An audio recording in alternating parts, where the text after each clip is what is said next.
tena. Basi tuombe kwa ajili ya mafundisho. Asante Mungu Baba, Mungu Mwana, Roho Mtakatifu. Baba tunasema ni asante. Maana Mungu umetupa uzima Baba.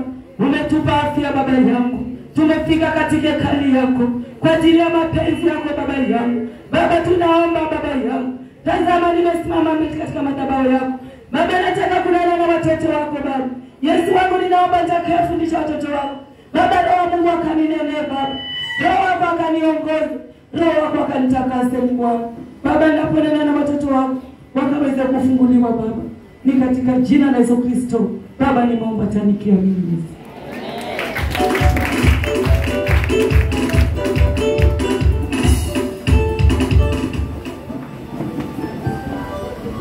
Bwana Yesu asifiwe. Bwana Yesu asifiwe tena. Mungu ni Mungu mwenye nguvu, Mungu ni mwenye uwezo. Bwana Yesu asifiwe. Kwa uzima ametupatia. Upendo wa kulala na kuamka na kujikuta kwa uzima. Unatembea, unaongea, unakula, unafanya kazi zako. Nimekarimi mkono wa Mungu. Bwana Yesu asifiwe. Yesu anagharamika kwa ajili yako mpendwa. Na sisi nazi tunahitaji tumtukuze. Bwana Yesu asifiwe. Bwana Yesu asifiwe tena. Ukijikuta kuna mwanadamu anaishi duniani miaka nenda rudi hajaingia hekaluni, mpendwa, hiyo ni pepo. Bwana Yesu asifiwe. Bwana Yesu asifiwe tena. Hakuna wakati unakuta tulifungwa na mapepo tukatuweza hata kuingia katika hekalu ya Baba. Unaishi tu unasema unajiona wewe ni mtu wa kawaida. Na Mungu anasema tumwabudu. Ametumba tumwabudu. Bwana Yesu asifiwe. Tumeumbwa kwa mfano wake. Mfano wake ni nini? Ni roho. Bwana Yesu asifiwe. Bwana Yesu asifiwe tena. Tumefananishwa na Yesu kupitia roho. Wewe mpendo leo mali hapa. Ile imani yako na roho yako inanena nini? Unazungumza nini? Unatenda nini katika chini ya ulimwengu huu? Bwana Yesu asifiwe. Hapa ulimwenguni tunaishi kwa muda tu. Hatukuja kuishi milele. Tuko safarini katika ulimwengu. Bwana Yesu asifiwe. Hakuna mtu ataishi ulimwenguni milele na milele. Kumbuka leo uko duniani. Mungu alikumbuka mwabudu. Bwana Yesu asifiwe. Ni miaka mingapi uko duniani? Umetenda nini mbele ya uso ya Mungu? Umetenda nini? Kesho nini itakutetea mbele yako? Bwana Yesu asifiwe. Umetengeneza nini itakaya kukutetea siku ya hukumu? Na kila nafsi itaja mauti. Bwana Yesu asifiwe. Hata tukapewa miaka tukaishi, mpaka tukapewa tukarudi watoto wadogo, lakini mauti tutaonja. Bwana Yesu asifiwe. Hakuna sitakufa na asha kufa tutakufa. Tujichagua hapa duniani. Tunafanya nini? Bwana Yesu asifiwe. Tunafanya kazi ya Mungu kwa roho na kweli. Bwana Yesu asifiwe. Matendo yako matendo yetu. Tunatenda matendo gani? Maana ile tunaambiwa siku ya hukumu tutahesabiwa matendo yetu. Wale maovu yatahesabiwa na wema itahesabiwa. Siku ya hukumu ikisimama. Bwana Yesu asifiwe. Wapendwa, turudi tukiwa watu wa tubu na kuomba msamaha kwa kila wakati. Bwana Yesu asifiwe. Kuna mali umeteleza, mwambie Yesu nisamehe. Kuna mali umefika unaona kuchika moyo, unakosa nguvu, unakosa amani, unakata tamaa, hadi unasema mimi hata kanisa ninaacha. Mwambie Yesu nitie nguvu. Nitie nguvu. Bwana Yesu asifiwe. Unapotambua uko safarini, unapoona kuna kulegea, ulegevu imekusha, anataka akumoe, anataka kutenge na baba yako, anataka kutenge na Muumba. Maana yeye alikuwa karibu na Mungu, lakini yeye alimtenda Yesu. Maana anajua hatari yake ni hukumu ya moto. Anataka na wewe uwe mmoja wao. Bwana Yesu asifiwe. Shetani ni mwenye wivu. Anapokuona unaomba, anapokuona umesimama na Mungu, anapokuona umesimama na huduma, anapokuona uko kanisani, kuna wivu inamshika shetani. Anataka mpaka akuteke akunasi. Bwana Yesu asifiwe. Tusikubali kutekwa na shetani. Wapendwa, tazama hata kesha ya juzi Ijumaa ilifanana kama Jumapili. Bwana Yesu asifiwe. Bwana Yesu asifiwe. Watu walikobolewa na watu walifunguliwa. Na kesha ilijaa. Wangapi walikuwa kwa kesha? Mbarikiwe Yesu. Na Mungu awazidishie na moyo huu. Na yule alikosa, wenda kuna sababu, lakini tamani ya kesha nyingine usikose. Pokea ile baraka. Maana tunaambiwa tukeshe tukiomba. Bwana Yesu asifiwe. Iko siku Mungu, sisi kama watoto wake, tunasema leo tunakesha tukiomba. Hata kama hizi siku zingine tutalala nyumbani, lakini kwa siku tunatenda ya kuomba Mungu, tunakesha katika nyumba ya Baba yetu tukimwabudu. Bwana Yesu asifiwe. Mungu akasema ukweli, mimi hata ndio naona ni Sunday. Hata baba yetu ilifika saa kutoka na sana vitu vyake pale, anasema ni Jumapili. Yaani hesabu kesho kutwa itakuwa Jumatatu. Bwana Yesu asifiwe. Hata nikamwambia dada yangu mwanangu Christine pale, namwambia hii kesho imefanana kama Sunday.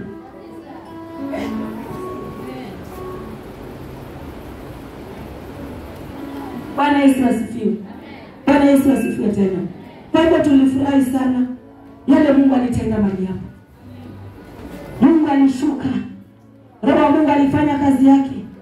Watu walifunguliwa, watu walikombolewa, watu walibarikiwa. Bwana Yesu asifiwe. Na tunapenda hata kesha zote ziwe za moto hivyo hivyo. Bwana Yesu asifiwe. Mimi napenda kesha, maana hata nikiwa mdogo nilikuwa na kesha. Tulikuwa tunaenda kesha, tunakesha, tunaomba. Kesha ni raha. Maana kuna kwa kesha ni maombi. Kesha ni kunyenyekea. Kesha ni kuleta hoja yako kwa baba yako. Unapokuja kwa kesha, nyenyekea. Zungumza na Mungu wako. Na sio kesha peke yake, hata katika ibada ya siku ya leo. Katika ibada zote umeingia ndani ya nyumba ya baba yako.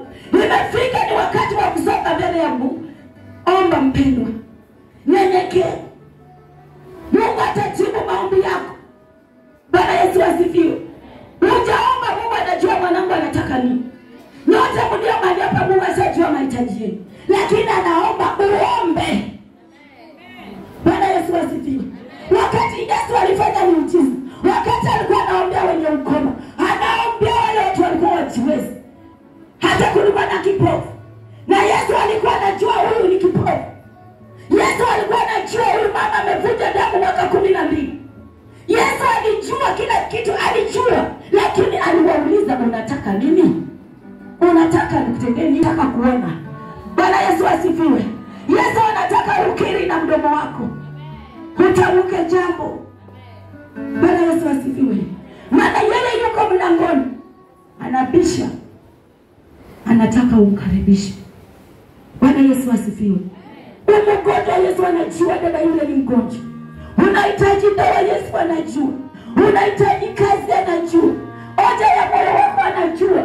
Lakini anataka utamke jambo. Unaambiwa sema neno moja tu, nyumba yangu ikakombolewe. Bwana Yesu asifiwe. Tamka jambo moja tu, ukaona ukombozi. Yesu akakaa ndani yetu. Na tusipokuwa tukawa baridi. Bwana Yesu asifiwe. Tukazidi kuwa moto, ili ule moto shetani akose nguvu ndani yetu. Hata kitaka kuja kwa matendo, anakuta uko fire. Anakuta uko fire. Bwana Yesu asifiwe. Wewe uliona huduma kama huduma yako. Kile Mungu ameweka ndani yako, kifunge yule mtoto usimwache kufa. Hebu wapendwa, tujutulee watoto wetu wa kiroho. Tusiwe watoto wetu wa kiroho. Bwana Yesu asifiwe. Shika sana ulicho nacho. Shika sana kile umepewa na Mungu. Asije mwovu akanyakua. Iwe ni huduma ya uimbaji. Imba sana, usiache shetani nafasi. Wewe ni mwombezi, omba, usiache shetani nafasi. Wewe ni pastor, hubiri, usiache shetani nafasi yako. Wewe ni ashazi, fanya huduma yako ya ushazi. Usiache shetani nafasi yako. Bwana Yesu asifiwe. Mchezaji vyombo cheza sana. Wewe ni dance sana. Maana unajua unamfanyia Mungu. Bwana Yesu asifiwe. Wewe ni mtoaji, toa sana katika nyumba ya baba yako. Unapotoa utalii wanadamu, unatalia Mungu. Hazina yako iko mbinguni. Yale tunayofanya hapa duniani kwa mapenzi ya Mungu, hazina yetu iko mbinguni. Bwana Yesu asifiwe. Mungu anatuwekea hazina yetu. Na unaambiwa haitaliwa na nondo. Bwana Yesu asifiwe. Haitaliwa na mchwa. Bwana Yesu asifiwe. Wapendwa, tuweke akiba mbinguni. Oh Yesu. Yesu. Bwana Yesu asifiwe. Mpendwa, Bwana umepata 10. 10 umekula yote, umepata 100. Na unaambiwa kwa hiyo 100 toa 1. Bwana Yesu asifiwe. Kwa ile 100 umekula yote, hiyo imezama ndani yako, imezama. Hiyo imeisha. Bwana Yesu asifiwe. Lakini ukikula 9, 1 uweke katika nyumba ya baba yako. Ile ni hazina umeweka mbinguni. Bwana Yesu asifiwe. Hiyo ni hazina. Bariki mpendo. Kaile baraka umebariki. Mpendo ni hazina umeweka mbinguni. Haujatupa. Hautapotea. Bwana Yesu asifiwe. Na tunapobariki tusinungunike. Tusinungunike. Bwana Yesu asifiwe. Na tuwe watu wa kushukuru. Na tuwe watu wa kusema asante. Bwana Yesu asifiwe. Mungu anapotutendea, tumwambie Mungu asante. Bwana Yesu asifiwe tena. Nakumbuka kuna siku kulikuja vijana wawili hapa. Ilikuwa siku ya Friday. Hao vijana walikuwa vijana wa Kiislamu. Wakahitaji maombi. Wale vijana walikuwa na imani mno. Bwana Yesu asifiwe. Nilikaa pale nje. Kulikuwa na dada pale, dada Lourdes. Nikamuuliza wale vijana wamekuja pale wanahitaji nini? Baba alikuwa ameenda kushughulika na mambo ya kutengeneza vyombo. Wanataka kuombewa, wanangoja baba. Nasema wanataka kuombewa, wanangoja baba. Sawa. Niliwafuata pale. Nikamwambia, wanangu, mnahitaji nini? Tunataka kuombewa. Nikawauliza, mtangoja pale mnataka kuombewa? Bwana Yesu asifiwe. Wale vijana walisema sisi tunataka kuombewa. Bwana Yesu asifiwe. Akaja mmoja akaeleza matatizo yake. Akaja mmoja akaeleza matatizo yake. Wakasema wana kazi. Wote walikuwa na shida ya kazi. Mwingine anasema ana kazi mpaka mke wake amemwacha. Maana hata jua atamlisha nini? Nilibeba imani nikawaomba Mungu. Niliuliza muna pesa ya chumvi, wakasema sisi tuko na shilingi tu. Nikamwambia wacha nitumane chumvi ya shilingi 10, mmoja naye akatumana chumvi ya 10. Nikaitana mtoto nikatumana chumvi ngapi? 2. Nikaombea zile chumvi. Wakaenda nyumbani. Walipoenda nyumbani, katika vijana wawili, mmoja babake alikufa baada ya siku 3. Hakafika baba yake, na alipotoka mpaka alitoa kazi. Bwana Yesu asifiwe. Na yule mwenzake akapata kazi. Wapendwa, tunangoja hata katika maandiko kuna watumishi wengine waliombewa. Mmoja alirudi kutoa shukrani na mmoja hakurudi. Bwana Yesu asifiwe. Kwa wale vijana wawili, mmoja alirudi kuleta shukrani. Bwana Yesu asifiwe. Nani Waislamu? Tukafanya nilikuwa katikati ya wiki. Hizi viti hizi.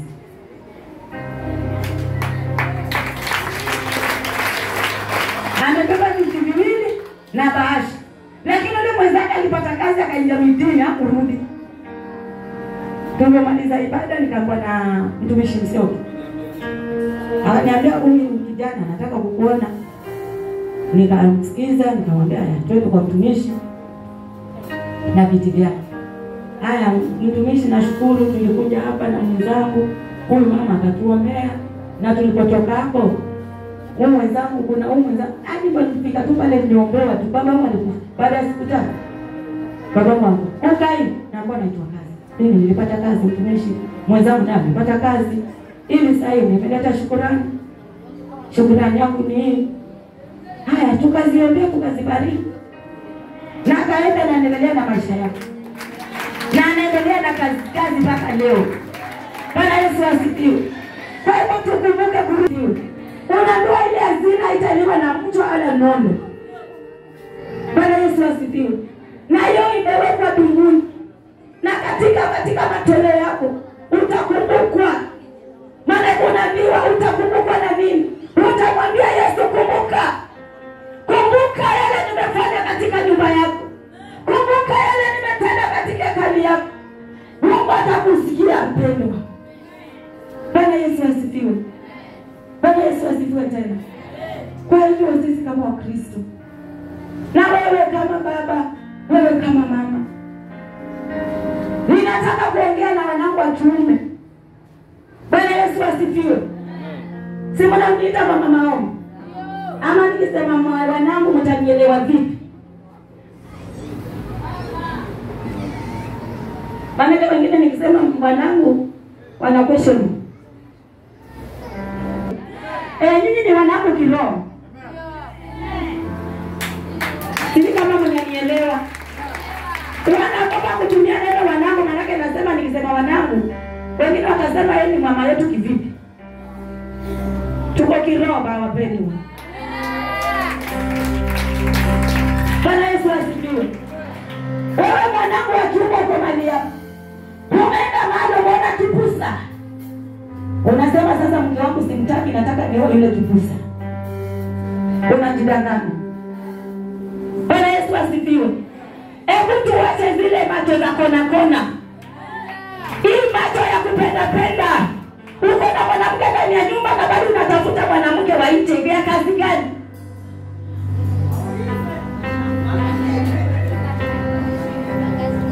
Bwana Yesu asifiwe.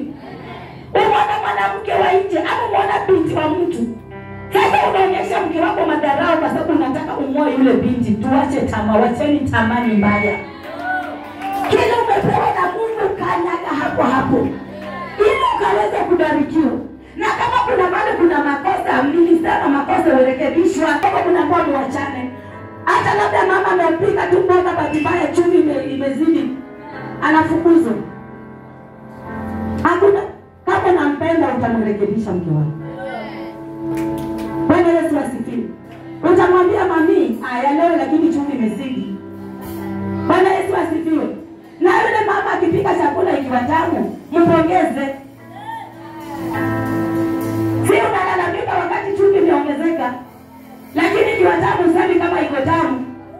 Kama imepilika tamu, mwambie mama leo mami, leo chakula ni tamu. Ili kesho awe na morali apike zaidi ya pale. Ukarangiwa zaidi ya jana. Maana umempatia morali. Bwana Yesu asifiwe. Mimi kuna siku nilipitia Kisanga. Wamama mlio mahali hapo mko na mabinti. Mna mtoto wa kike. Kuna jirani anataka kuvunja ndoa yake kwa ajili ya mwanao wa kike. Wamama tuwe macho. Usikubali ndoa ya jirani awe chanzo ya ndoa ya jirani kuvunjika kwa sababu ya tamaa. Bwana Yesu asifiwe. Mimi kuna ndoa kwa jirani yangu ilikuwa inaporomoka. Na yule mwanangu alikuwa amependa yule kijana jirani, naona achane na mke wake aoe binti wangu. Nilisema haiwezekani. Bwana Yesu asifiwe. Mtoto wako yuko shule bado anasoma. Yeye kama ananiambia, nitachukua mtoto wako mmoja. Nikaona labda atachukua wale wadogo wanaenda shule, watu wanasoma, mimi sielewi. Zile mafumbo anakuja nayo sielewi. Bwana Yesu asifiwe. Mara kitoka hivi akija analeta sabuni, mara analeta sielewi kunaenda ndio jirani ama vipi. Alafu sasa kita alinikoroga nayo ni mjaluo mwenzangu. Sasa sijui sana nibeba kama dada yake kama mama yake, sielewi yule jirani. Bwana Yesu asifiwe. Basi jirani alienda nyumbani, lakini baada anapiga simu anamchujulia hali. Bwana Yesu asifiwe.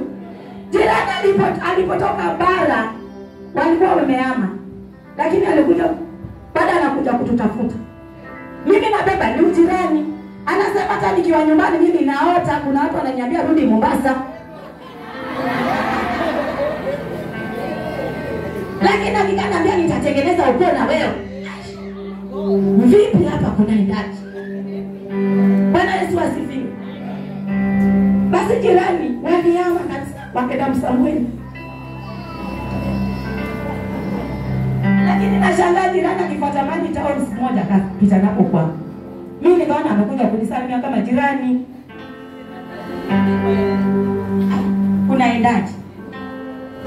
Jirani akaeleza shida. Akaanza kunipa story ya mke wake. Jamani, wanaume na kutoa siri za nyumba yao. Kwa sababu anataka mwanamke ndogo dogo. Atatoa siri ya mke wake. Hata fisha hata moja. Ili muone yule mwanamke ni mbaya. Bwana Yesu asifiwe. Akanipa story ya mke wake, story ya mke wake, story ya mke wake. Mimi nafanya biashara, nilifungua M-Pesa, niko na maduka, niko na nini. Na msikiza tu.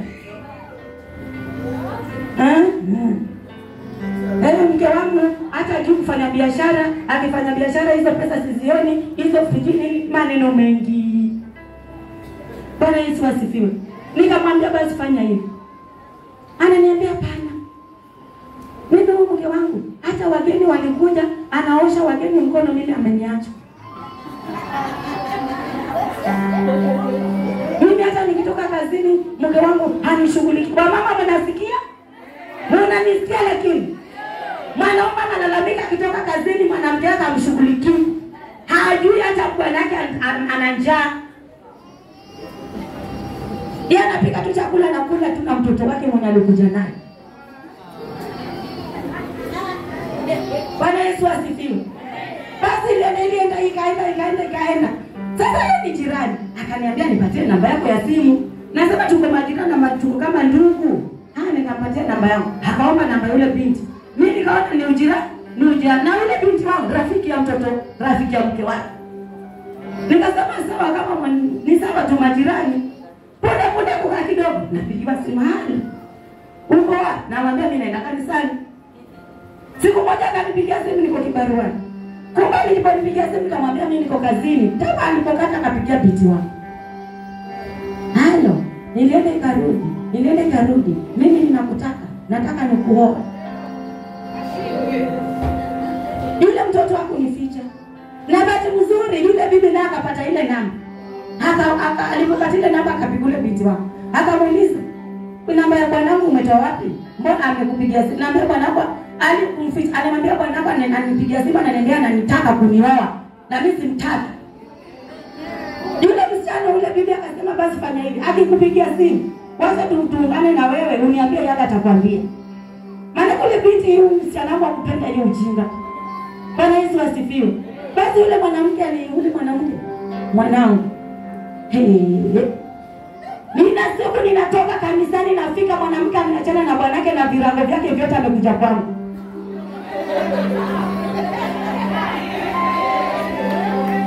Yule bwana nikimwambia basi kama unaona labda bibi yako ana shida upande wa biashara basi mwekee ufanyikazi. Mimi sitaki kuweka mfanyikazi, mimi nataka kuoa. Unanipa ushauri, mimi nataka kuoa. Namwambia pana usioe. Mfundishe polepole alafu mwekee mtu basi akusaidie, amsaidie. Mimi siwezi kwa ajili mfanyikazi na niko na mimi nataka bibi wawili. Yaani wa bibi wawili wa business.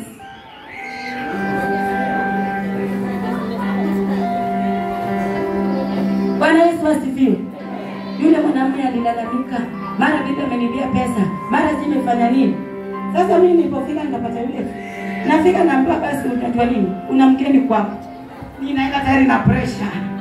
Naambia makemali amekuja kwako na manguo na watoto. Nikifika nyumba imejaa. Na ameiba paka vitu za bwanake za dukani. Sabuni ya dofu, vyombo, vinini, amebebana. Na watoto wake wawili. Nilipofika, nikamwambia mwenzangu, mwanangu, nakupenda kweli. Lakini ninakwambia mke wa mtu simweki kwangu. Mke wewe wacha mtu achane na bwanake aje kwako. Alete nguo zake, utalala polisi. Utalala polisi. Yule mama nilimwambia siwezi kuweka mke wa mtu na silali na mke wa mtu hapa. Bwanako nampigia simu. Oh, yani mama Gelima, uweza kustiri mtu. Namwambia pana, mke wa mtu simstiri. Ati niwacha tu mimi nilale, kesho nitaenda kutafuta nyumba. Namwambia pana. Nikamwambia basi lazima mke wa mtu. Alitoka na watoto wake ataenda kutafuta nyumba.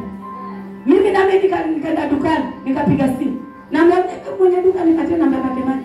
Halo. Bibi yako namjua yuko wapi? Sijui, ametoroka na manguo na vitu vya duka. Namwambia basi yuko kwangu. Yuko kwangu. Amebebana paka na masabuni, gunia za madofu. Na vyombo ziko kwangu. Yuko kwangu. Na pesa pia amebeba niliambiwa. Yule mwanamke akaniambia basi mzuie. Yule mwanamke alikaa alipokuja namwambia shika simu ongea na bwanako. Yaani mimi huwezi namwambia ongea na bwanako. Mimi yule bwanako simtaki, kama niko naenda kujiua. Namwambia lasha. Si kwangu. Si kwangu. Yule bwana alipokuja namwambia nenda katafute mwanamke wako, sio ameenda kutafuta nyumba sijui wapi.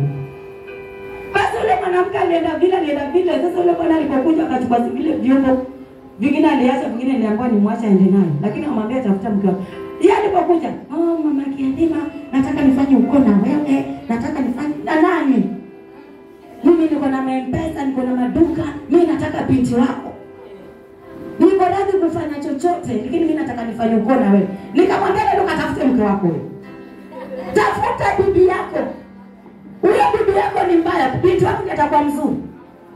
Alafu siku mbili unaletea mashtaka ya binti wangu. Mimi simtaki. Basi walipendekana hivyo, simtaki. Bibi simtaki, bwana simtaki. Lakini bwana nilimpangishia bibi yako amekuja kwangu na vitu vyake na ameenda kupangisha hiyo hiyo. Sasa kuna vyombo vya shambani nikamtekana zile vyombo. Nikamwambia nitumana wale wanaweza kupata mwambie mke fulani. Kuna vyombo aliachiwa pale kwangu, hajachukua viuze. Alipokuja kunipata alipata yule binti wangu, akaja na mama mwingine. Bagemali aliniambia, ananitaka na mimi simtaki mume wako. Mimi simtaki. Baba yule mama mwenzake akamwambia mamake fulani, rudi kwa nyumba yako.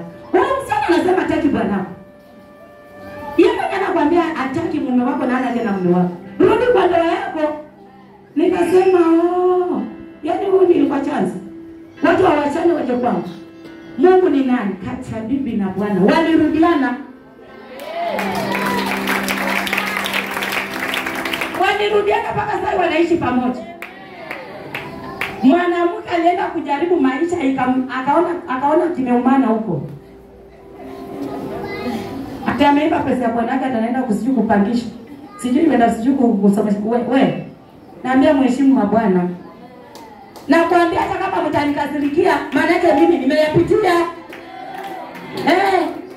Mimi maisha ya ndoa nimepitia na maisha ya ubachela nimepitia. Kuishi na mwanaume, nimeishi na mwanaume miaka 15. Na nikazaa mwanaume ni mmoja. Mungu alichukua lakini aliniachia wangapi? 4. Wasichana 3, mvulana 1 na mjukuu 1. Bwana Yesu asifiwe. Sasa mimi nikikufundisha maana ya kuwa uko ndani ya ndoa, thamani yake ninajua. Nikikufundisha kuachika, uachwe na watoto, ulee watoto peke yako, mama ambao unajiita unalea watoto wako peke yako, ninajua ni uchungu. Bwana Yesu asifiwe. Na usione mwenzako aliachana na mume wake anaishi peke yake, ukatamani ile maisha, ati nitaenda kuishi mbona si fulani anaishi peke yake, mimi pia nitaenda kuishi hivyo. Badala murekebishe maneno, murekebishe makosano, unasema mimi naachana yule bwana naenda kuishi peke yangu. Nenda ujaribu uone. Nenda ujaribu sahi. Wakati wewe ulikuwa ukibanamia hapo unaunga, una makaa, unasukuma na unasukuta. Sahi. Sahi. Wapendo. Na uko kwa ndoa yako. Wacha kujaribu kutamani kwa kama hivi. Bwana Yesu asifiwe. Wenda yake ilikuwa ngumu ndio maana kaamua. Na wenda yako bado inaweza kurekebisha. Maana niambia sasa yule mwanamke alikuwa anaacha ndoa yake kwa sababu ya nini? Aenda kateseke bure na watoto. Na alienda kaonja, akasema fadhali ni nirudi kwa Mungu wangu. Bwana Yesu asifiwe. Maana umeachiwa na Bwana, umeachwa na watoto. Ulikuwa unaishi na mume wako. Hata kama alikuwa anakuletea kilo moja ya unga, kuletea mboga, yani unajua kabisa unalala kijua babake fulani huko. Unajua kuna ile kwa ya kujua kuna babake fulani. Alafu kuna ile unajua wewe ndio baba na wewe ndio mama. Pana uzito mbalimbali. Bwana Yesu asifiwe. Mimi nikianza maisha hata nilikuwa nakosa usingizi. Maana watoto wangu walikuwa ni wadogo mno. Nilikuwa na mtoto baada na nyoni. Bwana Yesu asifiwe. Maisha kuwa ni kuna babaki fulani. Na maisha kuwa wewe unajua wakati uko na mume kuna stara fulani. Bwana Yesu asifiwe. Yule ni mke fulani, mke wa fulani. Pana heshima. Yule ni mume wa fulani. Pana heshima. Hata kama mnapitia mapito, lakini kuna heshima fulani yuko kwa ndoa yake. Fulani yuko na mume wake. Bwana Yesu asifiwe. Sasa wewe unalala. Akili na bonga. Watoto wana watoto. Kesho wakiamka, hao watoto wanahitaji kwenda shule, watoto wanahitaji kula, nyumba yataka kulipwa, school fees ndio hiyo, nini ndio hiyo. Biashara labda umesema unaanza kufanya biashara yenyewe ndio hiyo. Pesa haitoshi. Akili na gonga kila iko kama saa disco. Mimi niwaambie kuna kipindi nilirogwa na mafula moyo nikakimbia na watoto nikaenda Nairobi. Nilifika stage na watoto wangu, kile kitu kilikuwa kimenipeleka kilifanya pop. Nikabaki stage na watoto wangu Machakos. Sijui naenda wapi na watoto. Wapendwa, nilikuwa sipati usingizi. Na hiyo siku niliheshimu mchana. Na niliheshimu na mwanamke aniachika na watoto. Amewachwa na Bwana kwa watoto wake peke yake. Ile hali wanapitia ni ngumu. Kwa sababu ukiwa na mwanamke analala, unasema baba fulani. Pesa za vitu. Ama baba akitoka atakuwekea riski pale.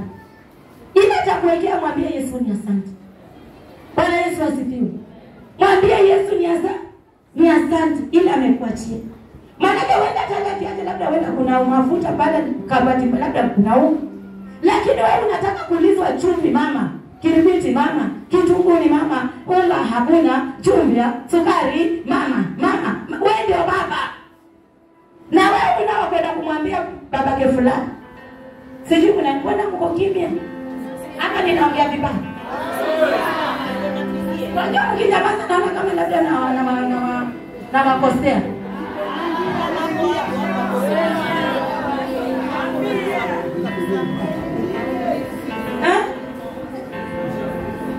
Bwana Yesu asifiwe.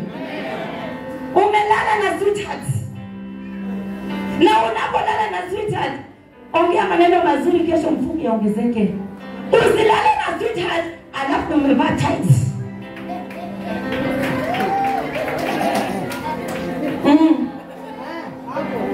Umevaa tights. Utaki kuachilia mali za wenyewe. Alafu kesho unatarajia uwekewe pesa.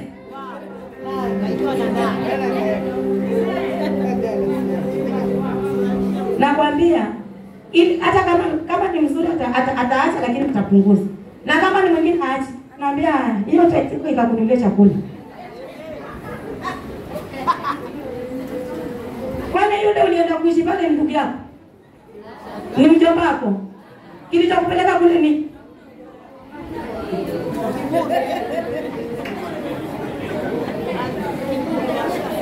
umeshikana na fitina ya wanadamu. Unasema namkanyagia na mbadia tight. Unafikiri unampembeleze ndio unamtoa. Wewe baki na tight yako. Ataenda kupata ile ana tight mlango kwa wazi 24 hours.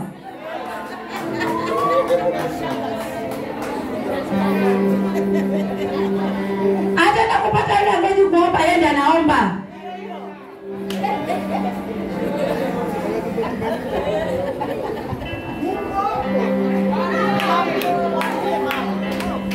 Ile 300 ulikuwa wachiwa itaganywa katikati ama itabaki yote huko. Utasema ameniachia 200, ameniachia 100, kule ameachia amepeleka. Maana wewe baki na tight yako. Wewe baki hapo na tight. Bwana Yesu asifiwe. Lakini mimi pia nilienda na nilirudi. Maana niliona fire la moto. Nasema tafadhali alikuwa akiniletea kilo ya unga.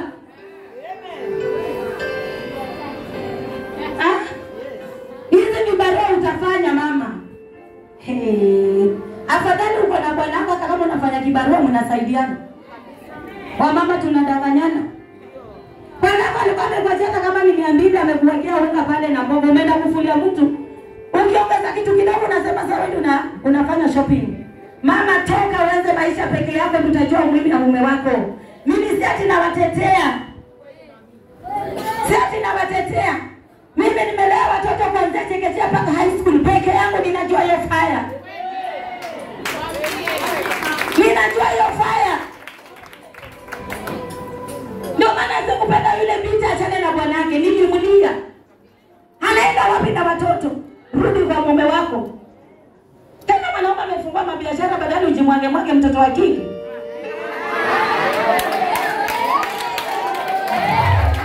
Kwa nini usijimwage?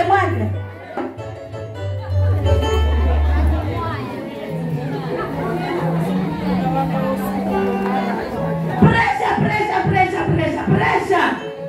Kwa sababu ya mambo madogo. Aliyo ndani na aliyo nje kwenye nguvu ni nani? Wewe umekita hapo mtoto wa kike. Ukika mume wangu anatongoza lakini atamleta ndani mama. Uko ndani ndio nafaa sasa ujitai. Wewe.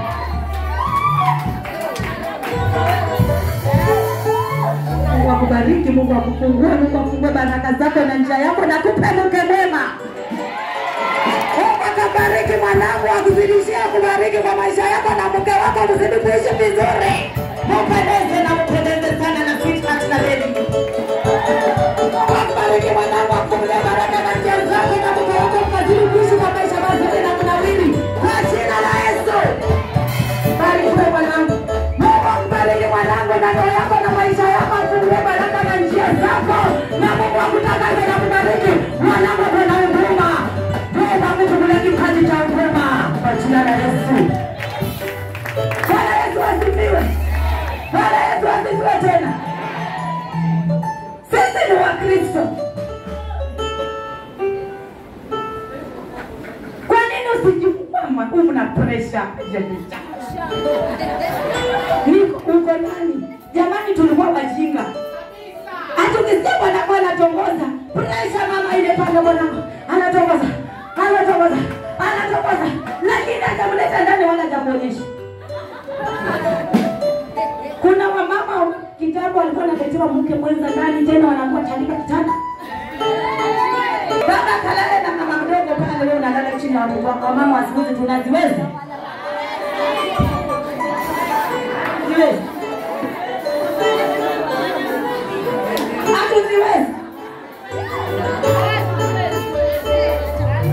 Watu wanakufikia wanaua. Wamama niwape siri. Ni wakati niliachana na bwanangu. Akaanza kutongoza bwana. Kama na baba sana mwingine baba. Nani anaishi na mwanaume? Kwa mwanaume malaya wewe. Ni wachezi. Anamke pale utapeleka wapi? Anakuja na mwambia mamangu na babangu ali. Wewe mengine atayasemeni. Madabaoni. Bwana Yesu asifiwe. Nikatengeneza nywele nimeweka kabisa. Nimeweka setting rollers. Na hiyo siku ndio nawafumania. Sijaipigana. Lakini siku ya nilingia uchungu.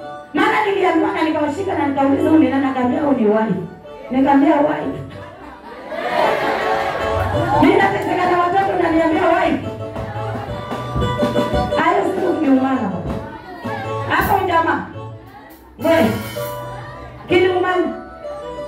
Lakini kilipoumana nikajua nenda mkajale duka nikasema na twende. Lakini nasema mama mwingine akaniambia kwa nako umezaa naye usiende naye duka. Lakini kuna mwana mwingine pale akatokezeka akamwambia wewe. Mimi niko na watoto na sina mke.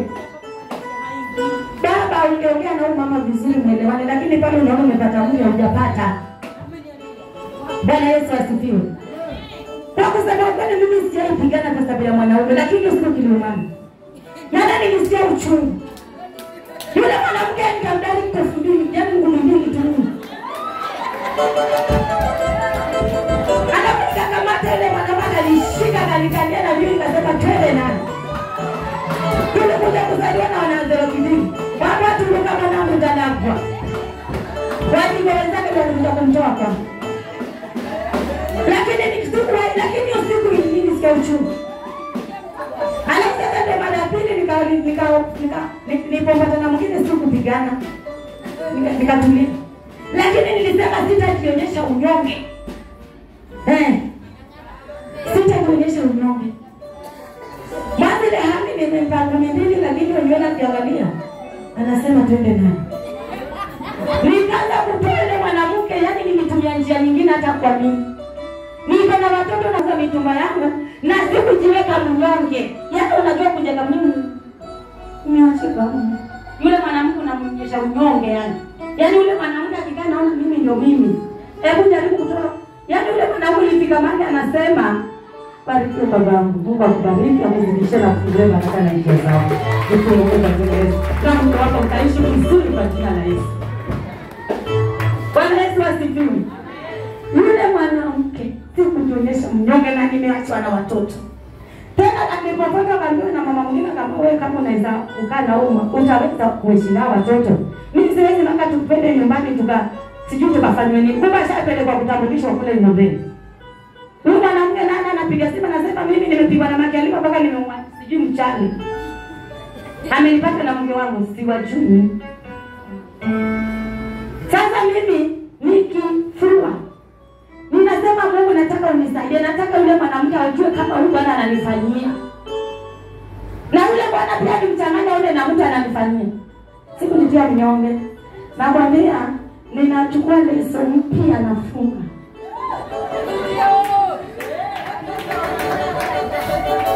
Alafu ninachukua vipuli ninavaa.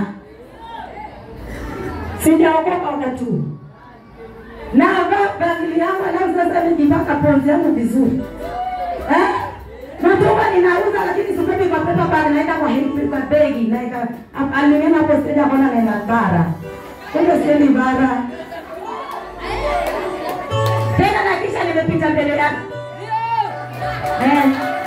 Na kisha nimepita mbele yake. Kama nikipocha na kwambia niko zaidi.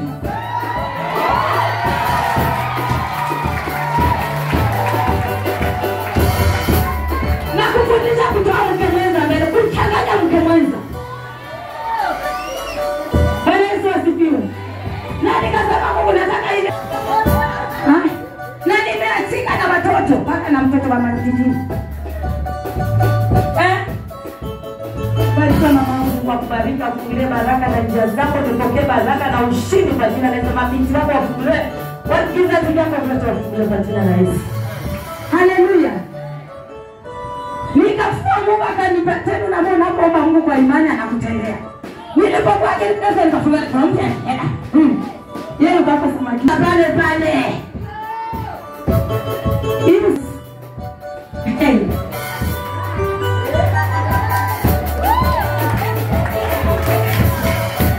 Mungu akasema mimi na mwili kaanza kuja. Nikibwaga hivi tena kikoi mpya.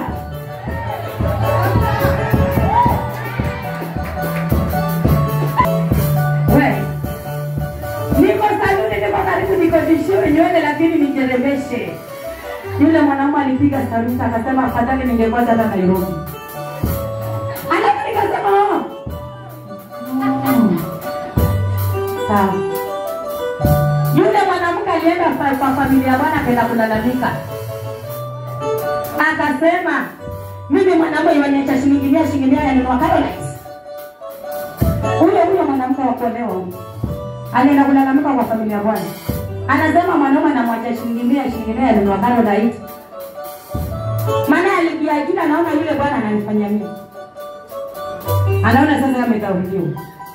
Nilipotulia hapo, yule bwana nale kwa moyo wasemaje?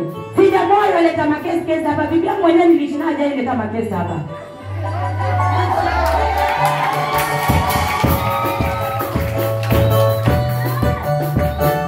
Jamani, kuna mapenzi hapo. Mapenzi yabaki unanidanganya hapa kumbe bibi yako unambena. Unanidanganya unajia bibi yangu kumbe bibi yako bado wamhudumia. Kumbe bibi yako bado unamshughulikia. Wacha kuonyesha uso wa kukutana mama wa familia yenu. Wacha kuonyesha uso wa kukutana. Kama napo na wanamke nje. Mama jitengeneze.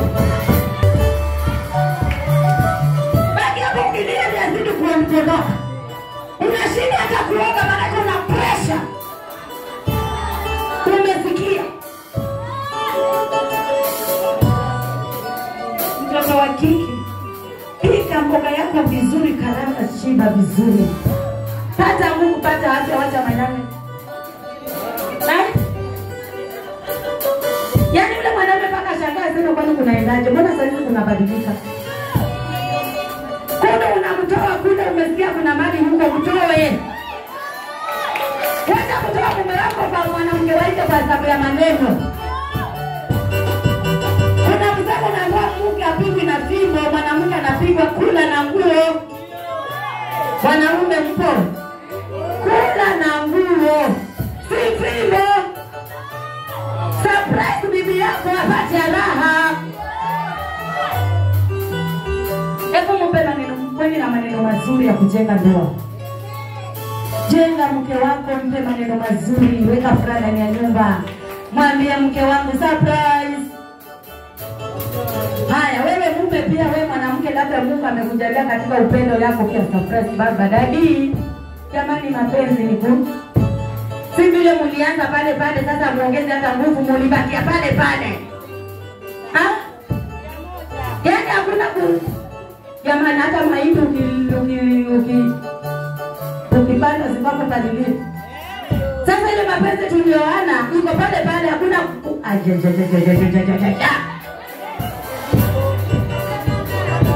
jamani, ya mapenzi yapaliliwe. Walio na ndoa palilia mapenzi. Au kwa ndoa familia Mungu atakupa wako. Subiri wako kiomba Mungu, ndio ukimpata uwe na discipline na adabu. Maana kama ulitoka uliachika unajua ushajua wewe sijui. Kuna mambo utajirekebisha. Sasa nimesema mambo ya kunja na uso tuache. Alafu hata kama bwanako hujakuja haya. Hata kama hujasikia anatongoza mwanamke nje, kwa mama tuwe sop. Hebu tujaribu kwa sop mama. Bwana Yesu asifiwe. Tuache kukaa tukinyongeka kila mara. Zile stress tumwachie Mungu, omba Mungu. Kama unafanya biashara, shika biashara yako na mikono miwili. Na usifanye biashara ukadharau mwenzako. Kwa mama tuna tabia moja, tukifanya biashara ndio pesa tukiona tu imeanza kuongezeka kwa mkono. Barikiwe mwanangu, Mungu akuzidishie na kubariki kwa jina la Yesu. Barikiwa kizazi chako, kipawa chako, kila chochote chako, Mungu akuinue. Bwana Yesu asifiwe. Mama tuko na shida moja. Mwanangu anaporuhusu kufanya biashara, hatuwezi pesa. Ukiona tu ushaanza kufanya biashara, ushaanza kupata faida, unajiona sasa naweza kuishi peke yangu. Ile roho itoe.